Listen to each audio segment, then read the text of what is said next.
Ke-45, suami merajuk. Sekali lagi, Baby kagum dengan kegercepan Gus Hanan.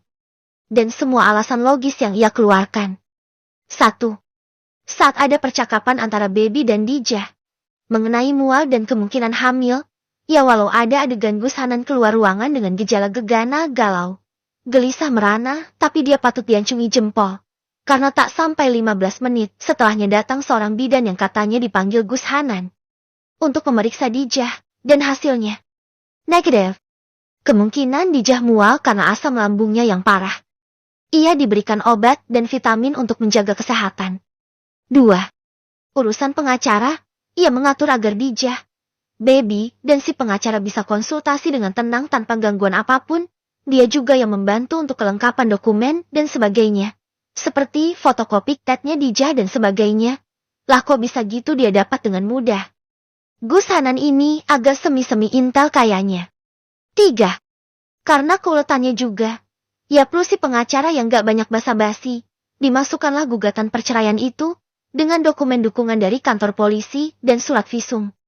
Konon, karena kondisi keamanan dan keadaan fisik Dijah yang memprihatinkan, dia bisa dijadikan prioritas. Entah ini dari sananya atau Gus Hanan juga yang ngatur. Pokoknya semua. Sat-set. Kayak cepat kilat aja. Dijah saja sampai komentar ke Baby. Ia kira proses perceraian akan sulit dan bertele-tele, melelahkan. Tapi kok ini? Sepertinya mudah sekali. Aku juga sama Jah. Lah aku juga gak tahu. Kok bisa kilat begini? Balas Baby setelah Dijah mengungkapkan keanehannya. Gak ada yang bilang apapun, Be. Kabar-kabar terbaru. Selama aku di sini, kayak aku gak dapat kabar apapun kecuali dari pengacara itu. Aku juga gak ada kabar apapun. Gimana? Nafsu makanmu sudah pulih? Sudah enak gak makannya? Kamu kebanyakan makan muti palingan Jah. Awas nanti jeti sakti loh. Ledek Baby. Dijah menepuk tangan sahabatnya itu. Bisa juga ia kini tersenyum kecil. Jangan bercanda kayak begituan dong ah. Serem Beb. Iya. Hihe, intinya kamu udah enak makan gak? Apa masih mual? Udah gak mual. Tapi aku masih gak enak makan. Ya gak tahu deh. Apa karena pikiran? Kalau makan di luar. Mau gak? Aku ajak Mas Hamad. Ya sekalian kesempatan gitu Jah. Aku kan jarang diajak keluar media. Dia sibuk sih. Keluh Baby lagi. Ya dianya sih libur. Tapi Hamadnya kok tambah sibuk. Katanya persiapan dia wisuda. Plus persiapan semester baru dan sebagainya. Wes seksi ribet lah. Apa boleh aku makan di luar? Aku takut ngerepotin juga Beb. Eleh. Gak usah mikir gitu kenapa. Ini kesempatan juga buat aku Jah. Buat ngedate. Haha. Baby malah nyikik. Ya perbincangan sepele antar dua sahabat itu selalu mencairkan suasana. Dijah yang sekarang lebih serius dibanding Dijah yang dulu. Seperti ada satu skrup di dalam dirinya yang hilang. Skrup kebahagiaan mungkin. Jadi Baby selalu berusaha membahas hal-hal sepele ala anak pondok yang biasanya akan ditanggap oleh Dijah yang dulu. Sudah keluar semua bahasan. Mulai dari Najwa yang semakin getol belajar, sampai Mbak Ruby yang tiba-tiba datang ke pondok dan ngelamar jadi karyawan di pondok. Wih, membagongkan sekali kan. Konon kabarnya ia ditolak karena belum mumpuni ngajarnya. Ya bagaimana ia mau ngajar kitab? Kalau dia baru lulus kitabnya dalam hitungan bulan dan tingkat pemahamannya standar aja. Gak 100%. Ya gak bisa lah. Lalu Baby dapat kabar kalau Ruby minta jadi guru ekskul hadroh aja. Dan diterima.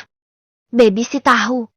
Ruby mau ngajar di pondok agar ada alasan bertemu dengan Hamad. Ini adalah hari kedua si pengacara datang, dan sebuah kabar mengejutkan mereka dengar bersama. Baby dan Dijah maksudnya, karena Hamad sedang ada rapat guru. Sidangnya bisa dimulai lusa. Sudah diproses semua. Pertama agendanya mediasi, dan kalau semua berjalan lancar, paling cepat prosesnya akan memakan waktu 4-6 bulan. Sebuah kabar baik. Tapi diakhiri dengan kabar buruk untuk Dijah. 6 bulan Beb. Ya yang sabar aja Jah. Aku akan tetap sama-sama dengan kamu. Walau ujian akhir sekalipun. Balas Baby lagi. Dijalani saja. Insya Allah ini yang terbaik. Kata si pengacara. Ya memang benar sih. Proses yang rumit dan panjang ini. Dijalani saja. Baby juga berusaha sabar. Dan menguatkan Dijah. Setiap kali sidang ia akan menemani Dijah. Di sela waktunya ia menemani Dijah. Sampai si pak suami ngeroweng karena waktunya berkurang. Jeti Hamad bisa manja juga kalau urusan begini ya. Dia merasa tersaingi dan gak ada waktu dengan baby. Ia lebih banyak menghabiskan waktu dengan Gus Hanan sekarang. Keluhannya sekarang Jeti kayak perjaka lagi. CKK. Hampir 4 bulan setelah sidang pertama. Baby masih sibuk dengan ujiannya kini. Dan Dijah menanti kabar putusan cerainya. Drama berikutnya berasal dari para lelaki. Gus Hanan dan Ustadz Hamad. Dua pria itu ngerel. Alias entah kenapa Jeti lebih manja. Yang bikin repot adalah Hamad sudah bisa manja sama baby, lah Gus Hanan. Dia manja tapi ditujukan pada siapa coba. Hari ini, baby dan Dijah makan di luar bersama dua pria itu. Makan di tempat langganannya Gus Hanan. Ya sudah seperti prediksi baby, Gus Hanan mesti Jeti orang paling gercep. Dia warawiri nyari tempat dan mesan makanan plus memastikan makanannya datang cepat. Setelah semuanya duduk dan menunggu makanan, mulailah drama itu. Berasa aku Jeti Joko lagi. Keluh Hamad terang-terangan. Sebenarnya keluhan ini ditujukan pada baby. Yang menurut Hamad sama sekali tak ngerasa dan sensitif dengan perasaan dan kesepiannya. Sama. Sahut Gus Hanan. Nah ini. Yang buat baby ngakak. Dan Dijah menunduk menahan senyum. Lah. Kan emang situ Joko. Perjaka. Gus. Gimana sih? Sahutan baby itu membuat Gus Hanan mendelik. Hamad masih ngambek. Dia kayaknya fokus untuk gak ketawa kali ini. Lucu. Maaf ya Ustadz. Baby Jeti lebih sering sama saya. Dijah membalas kini dengan nada pelan. Seperti dia sungguhan minta maaf.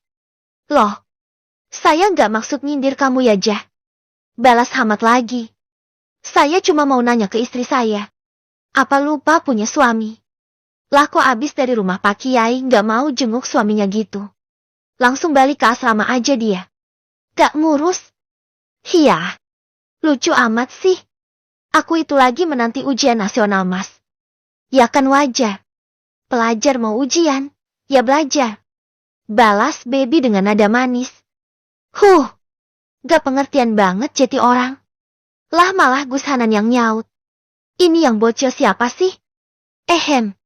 Ini kok ada yang nyaut aja sih? Kan aku ngomong mas Hamadku. Sengaja ia bilang begitu kepada suaminya. Biar sedikit menghibur. Tahu kamu Mat. Kamu manja banget sih sekarang. Lah kini malah Gus Hanan yang memojokkan temannya sendiri. Keabsurdan ini masih berlangsung bahkan sampai mereka pulang ke rumah. Dijah masuk ke dalam kamar. Baby mengikutinya. Jah. Katanya pengacaramu kan pengumumannya bentar lagi ya. Kalau sudah ketuk palu, kamu nanti kalau sudah sah cerai. Nanti kamu gak bisa keluar loh Jah. Masa Idah? Kenapa Beb? Ya gak apa. Aku ngingetin doang. Dijah tersenyum kecil. Udah nyadar kok. Aku udah konsul juga sama Bunyai.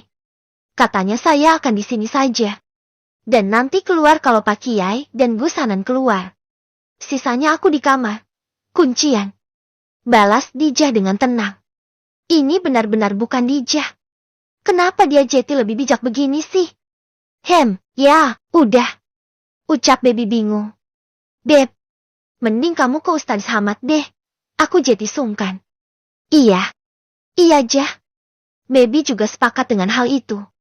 Si pak suami yang tiba-tiba ngambek itu mesti diredakan.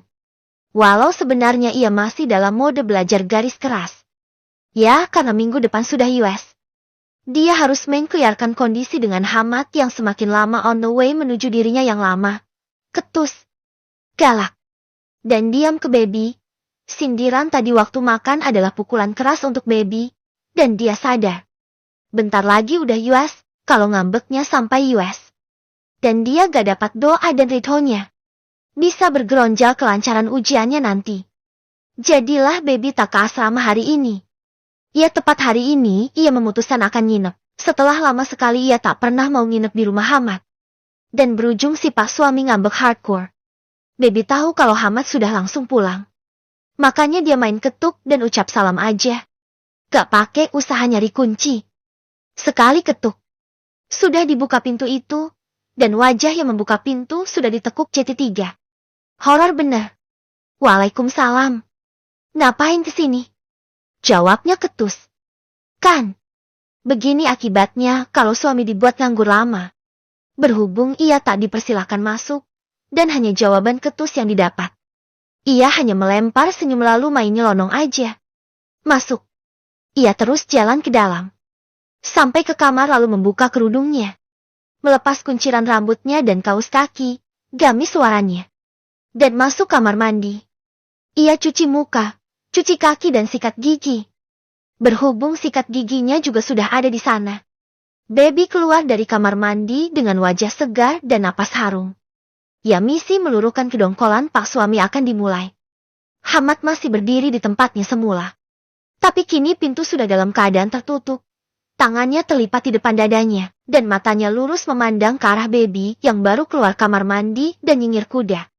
Tapi sialnya, Hamad masih aja memandangnya ketus. Mau selebar apapun senyum yang dilempar baby, sepertinya Hamad gak mempan sama sekali dengan rayuan itu. Seperti dongkolnya sudah tingkat tinggi. Kamu ngapain di sini? Kan sibuk? Tanya Hamad ketus sekarang malah duduk di dekat kasurnya dan membaca kitab. Kitab tebal berwarna biru tua. Tulisannya nyambung sehingga baby juga kesulitan membaca judul kitab itu. Mau nginep di sini boleh kan? Kangen, hehe. Balas baby duduk di samping Hamad.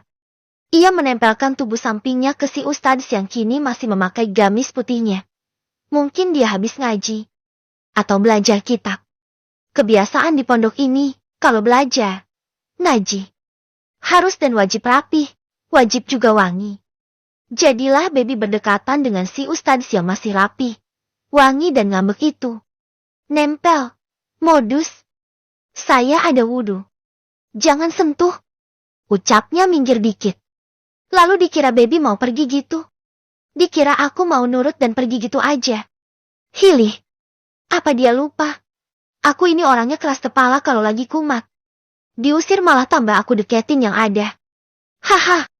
Mas. Gak kangen sama aku? Tanya baby lagi. Ia sudah nempel-nempel. Kok lucu sih? Pak suami yang mengambek. Baby. Ish, aku lagi baca kitab. Jangan ganggu. Orang yang ganggu orang lain baca kitab itu namanya apa? Ya ampun ketus banget. Dikira setan apa aku ya? Ya sekalian aja lah. Demi ridho suami untuk ujian. Mas, lagi belajar apaan sih? Kini dia bertindak berani. Baby memasukkan kepalanya ke celah di lengan Hamad. Celah untuk dia memegangi kitabnya. Sejak tadi dahinya berkerut. Dan matanya fokus ke kitab. Lalu karena baby nyelonong model begitu. Ia sontak fokusnya buya. Ia sempat mencebik. Tapi baby yang nyengir dan malah menyandarkan kepalanya di dada Hamad membuat ketusnya sedikit berkurang. Bukannya dia berubah jadi baik. Enggak ya. Cuma dari ketus. Wajah itu berubah jadi datar. Ya kan sedikit perbaikan. Daripada tadi. Hayo. Baby mengusap kepalanya di dada pria itu dan kini lebih berani lagi. Ia duduk di pangkuan Hamad dan sengaja menyandarkan seluruh tubuhnya kini ke dada pria itu. Hamad mengembuskan napasnya panjang. Mas, ini artinya apaan? Tanya baby menunjuk ke arah satu bait bertuliskan bahasa Arab yang tentu saja ia tak mengerti. Wang itu tulisan Arab gundul. Jangan ganggu. Ucapnya kini sudah tak ketus lagi. Nadanya hanya tegas. Tak terlalu sadis lah. Masih lama? Baca kitabnya? Tanya baby dengan manis kini mendongak. Sengaja ia memiringkan wajahnya biar bisa melihat langsung wajah pria itu. Hamad melirik ke arah baby. Mungkin Hamad sedang mempertimbangkan mau luruh apa enggak dengan pemandangan itu. Wajah baby yang nyinyir manis begini. Sedikit bumbu manja dan miring plus ada di pangkuannya itu terlalu cute untuk dicuekin. Tapi matanya melirik lagi ke arah kitab. Ia kokoh pertahanan. Dan baby sedikit kecewa. Sudah 2 jurusnya gagal. Ia akhirnya kembali menatap ke arah kitab itu. Hamad kini fokus lagi dan Baby juga ikutan fokus. Bedanya Hamad fokus baca kitab, dan Baby fokus mau modus ngegombal apakah Hamad. Lalu terbesitlah sebuah ide yang konyol. Ya mau bagaimana lagi? Sudah kadung begini, plus Hamad ini pertahanannya kokoh banget, sulit digoyahkan. Baby bertingkah kini.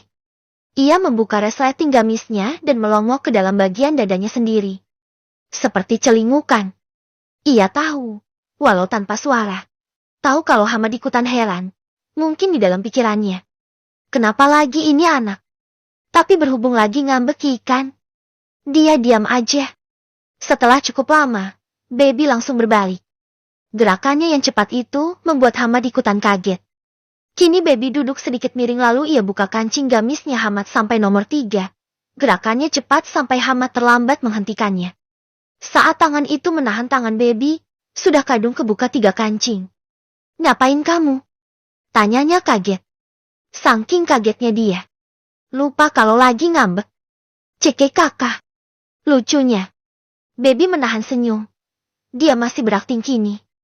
Ia seperti orang yang keheranan dan melepas tangan Hamad. Lanjut membuka kancing kaos dalaman yang berkancing. Ia buka sampai ke kancing ketiga, lalu ia membuka bagian kiri kaos itu. Sampai dada Hamad terlihat. Ia seperti mencari sesuatu. Tak ada yang ia temukan. Ia berpindah ke bagian yang satunya. Sampai Baby improvisasi menggunakan tangannya, seperti mencari harta karun di permukaan kulit Hamad yang gak berbulu banget sebenarnya. Cuma terlalu hiperbola aja dia.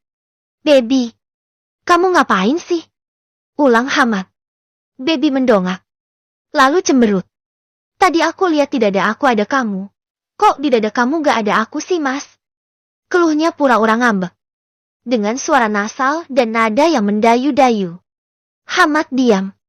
Matanya menatap ke arah istrinya itu. Antara gemas dan kesal juga. Anak ini benar-benar berhasil memporak-porandakan hidupnya.